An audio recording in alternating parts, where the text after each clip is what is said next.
This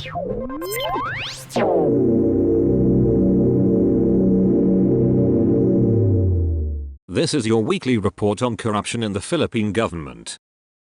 Marikina City 1st District Representative Marcelino Marcia Teodoro has been charged before the Department of Justice for allegedly sexually assaulting 2 police women who were then his close-in security personnel. In a statement issued on Thursday, the 25th of September, the DOJ said that Teodoro will be afforded full due process. It said the identities of the complainants were withheld to safeguard their privacy and security. Congressman Teodoro could not be contacted for comment. The Manila Bulletin will publish his comment or his counter-affidavit once it is submitted to the DOJ. The charges will be acted on impartially and will be resolved only on the basis of evidence submitted and the applicable laws, the DOJ said. Under Department Circular No. 20, the DOJ said the complaints will undergo case build-up and legal evaluation to determine sufficiency of evidence before any preliminary investigation. The preliminary investigation of a criminal charge will determine if a case will be filed in court. The DOJ said one of the complainants alleged that Teodoro committed acts of lasciviousness under Article 336 of the Revised Penal Code. The other complainant, it also said, served as security detail for Marikina Mayor Man Teodoro, who is the congressman's wife. It added that the complainant alleged that when she was later assigned to Congressman Teodoro, the legislator allegedly committed rape by sexual assault under Article 266A, 2 of the RPC, as well as acts of lasciviousness. A policeman and his companion were arrested for alleged involvement in gun-running activities in Barangay Robles, La Castellana, Negros Occidental on Wednesday, the 24th of September. The Criminal Investigation and Detection Group Negros Island Region arrested the 31-year-old patrolman assigned to the Cebu City Mobile Force Company, and a resident of Barangay Robles, La Castellana, and a 31-year-old man, also a resident of Barangay Robles. Seized from the suspects were the brutal money, guns, magazines, bullets, holster, and a car. The CIDGNIR said the operation is part of their Oplan Paglalasag Omega against loose firearms. No other details have been released and police are preparing appropriate charges against the suspects. A former barangay chairman in Manila was sentenced to up to 16 years in prison over the encashment of checks amounting to 223,800 pesos drawn from the barangay's budget without supporting documents. In a 30-page decision promulgated yesterday, the Sandiganbayan 1st Division upheld the ruling of the Manila Regional Trial Court Branch 40, finding Felix Mones, former chairman of Barangay 410 in the city's 1st District, guilty of 2 counts of violating the Anti-Graft and Corrupt Practices Act. The Anti-Graft Court, however, modified Mones' sentence to up to 8 years in prison for each count of the offense, for a total of 16 years. In the original decision of the RTC, Mones was sentenced to up to 6 years in prison for each count of the offense. The Sandiganbayan upheld Mones' perpetual disqualification from holding public office. He was also ordered to reimburse the barangay 223,800 pesos, equivalent to the amount he unlawfully encashed. The case stemmed from Mones' encashment of checks worth 89,200 pesos and 134,600 pesos at the Philippine National Bank branch along Recto Avenue in Manila on November 12 and November 17, 2010, respectively. The amounts were drawn from Barangay 410's bank account. Ombudsman prosecutors said Mones named himself as the payee of both checks, without any corresponding disbursement vouchers. In upholding his conviction, the 1st Division said the prosecution established Mones' bad faith when he failed to account for the proceeds of the 2 checks. The Anti-Graft Court found no merit in Mones' claim that his signature on both checks was forged. The Land Transportation Office has dismissed 68 enforcers assigned to its central office in Quezon City over alleged involvement in corruption. In a statement on Friday, LTO Chief Vigor Mendoza said the termination of contract of the 68 enforcers came after the agency conducted a performance evaluation following the consolidated reports of motorists, netizens and mystery agents he deployed about their personnel's wrongdoings, especially in connection to bribery and extortion. This is part of our efforts to weed out corruption and to professionalize LTO's enforcement team, Mendoza noted in the statement. Enough is enough. I will not allow any abuses and wrongdoings to compromise our positive gains from the hard work and sacrifices of our LTO family, he added. According to Mendoza, he will personally take part in the hiring process of the LTO Law Enforcement Service's new personnel to ensure that only the qualified and those who value integrity and hard work will be given the opportunity to work in the agency. Only those who would successfully pass the interview and are found suitable and qualified shall be considered, Mendoza emphasized. This is part of our continuing effort to gain the trust and confidence of the people we serve. We are on the right path, and I will make sure, with the help of the men and women of the LTO family, that we shall prevail, he added. Law enforcers here arrested on Thursday night a barangay chairperson who is also allegedly a high-value target among suspected drug personalities in Negros Oriental. The suspect was arrested during a buy-bust operation at Purok Salampati in Barangay Pilan 2 Big following weeks of surveillance, according to the Philippine Drug Enforcement Agency on Friday. We closely monitored this person for weeks to ascertain the reports we received regarding his alleged illegal drug activities, PDEA Negros Oriental Provincial Chief Elmer Ibona said. Aside from surveillance, the 49-year-old suspect was also the subject of previous test buys, Ibona said. Confiscated from the suspect were 18 plastic sachets of suspected shabu with an estimated weight of 5 grams. Charges for illegal possession and sale of prohibited drugs under Republic Act 9165 or the Comprehensive Dangerous Drugs Act will be filed against the suspect within the day. Ibona said they are now establishing the barangay official supply source as the suspect is not cooperating with authorities.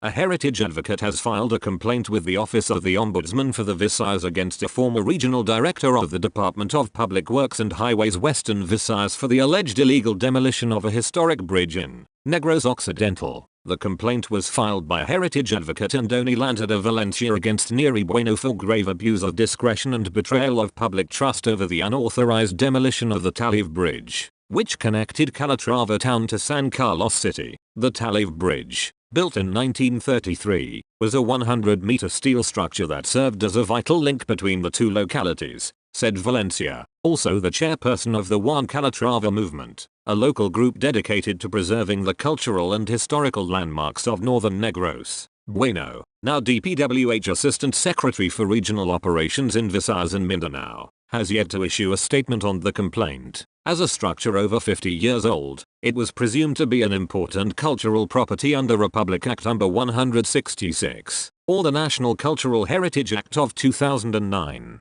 which prohibits the alteration or demolition of heritage structures without prior clearance from the National Historical Commission of the Philippines, he added. Despite this legal protection, demolition of the bridge began in 2023 without a clearance from the NHCP, Valencia claimed. In the 20th of July 24, the NHCP issued a cease and desist order addressed to both Bueno and San Carlos City Mayor Renato Gastillo, but the demolition continued, culminating in the bridge's complete destruction by mid-2024, he said. This is a clear violation of the law. The NHCP's authority was ignored, and a piece of our national heritage was destroyed without due process. This is not just negligence, it is a betrayal of public trust, Valencia said. He noted the bridge was not only a functional structure but also a symbol of the region's pre-war engineering and economic history. Originally constructed by the United States Steel Products Company, the bridge played a key role in the logistics of the sugar industry during the American colonial period, he added.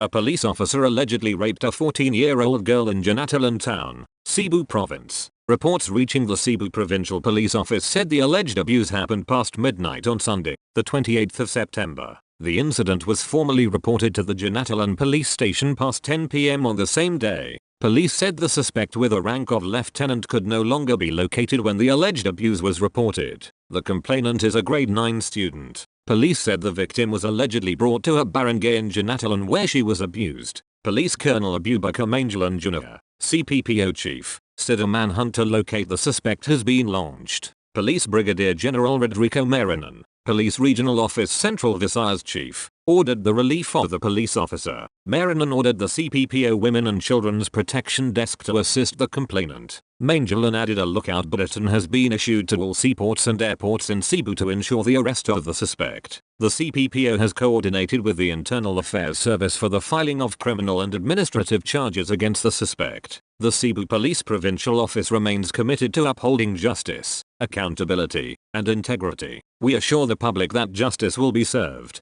said Manjalan.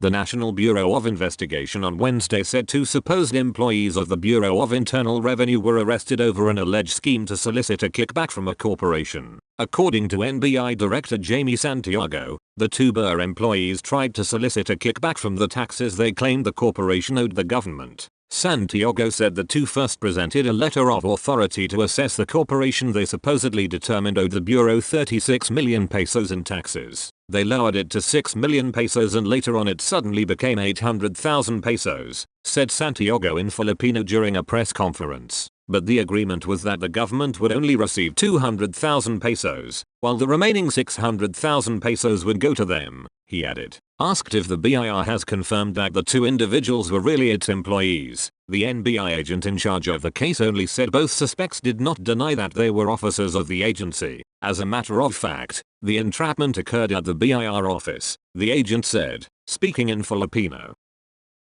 The Commission on Audit has filed fraud audit reports covering more than 360 million pesos worth of flood control projects in Bulacan, citing mismatched sites and missing records under the Department of Public Works and Highways Bulacan 1st District Engineering Office. COA said on Friday, September that the four reports it transmitted to the Independent Commission for Infrastructure detailed how district engineers and contractors allegedly altered project sites without justification, counted pre-existing structures as new work, and failed to submit critical documents despite repeated demands. In all four projects, COA auditors said DPWH representatives led them to sites that did not match the locations approved in the contracts. In several cases, auditors found that slope protection and riverbank structures were already in place before the contracts took effect, which raises the possibility of double counting accomplishments. For instance, at a 92.8 million pesos flood control project along Angat River in Pulalin handled by SYMS Construction Trading,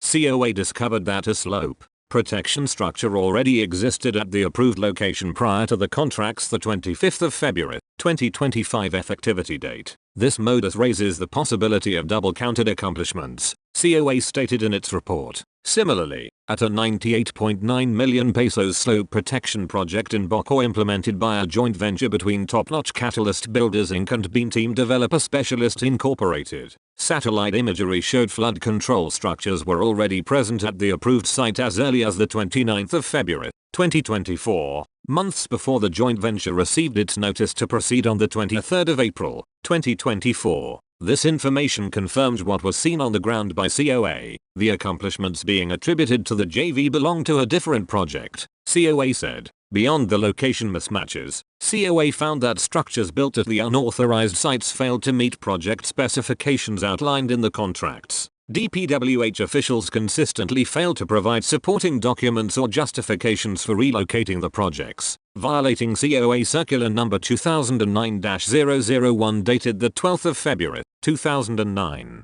For the 69.5 million pesos Plaridel project, a riverbank protection structure at Barangay Bulacan, COA had already issued a notice of disallowance to DPWH, Bulacan 1st District Engineering Office as early as August 2025 for the agency's failure to submit disbursement vouchers and supporting documents in a timely manner. This particular project was implemented by Top Notch Catalyst Builders Incorporated. A disallowance is defined as the disapproval in audit of a transaction, particularly a disbursement, either in whole or in part, due to non-compliance with regulations or guidelines. The fraud reports named District Engineer Henry C. Alcantara and Assistant District Engineer Bryce Erickson D. Hernandez as liable parties in all four projects, alongside Planning and Design Section Chief Ernesto Galang. Also named are various project engineers, namely John Michael E. Ramos, Lemuel Ephraim S. D. Roque, Holo Mari V. Tao, John Carlos E. Rivera, John Michael E. Marcos, Claudine Magdalena S. Magsaque, Erica Justine P. Chico, Emelita V. Morales, and Isaiah Law V. Galang. The contractors and their representatives facing liability include Sally N. Santos of Sims Construction Trading, Umir S. Villanueva of Top Notch Catalyst Builders Incorporated, Alan Kevin Paol of the Top Notch Beam Team Joint Venture, and Giancarlo Galang of the Top Notch One Frame Construction Joint Venture, along with their respective corporate officers and board members. Those implicated may face charges of graft and corruption under the Anti-Graft and Corrupt Practices Act, malversation and falsification under the revised penal code, and procurement violations, COA warned. The Commission stressed that the initial list of liable persons is not final and may expand as the audit progresses, or new information becomes available. The Commission said in its release, State auditors were directed by COA chairperson Gamaliel Cordoba in August to immediately audit all DPWH flood control projects in Bulacan from the 1st of July, 2022 to the 30th of May, 2025, following complaints lodged on the Sumbong sa Panguilo platform. The audit reports will feed into the ICI's ongoing probe into irregularities in public works projects, COA said. That's all for this week. I'll see you next Friday with more stories of corruption and foolishness within the Philippine government.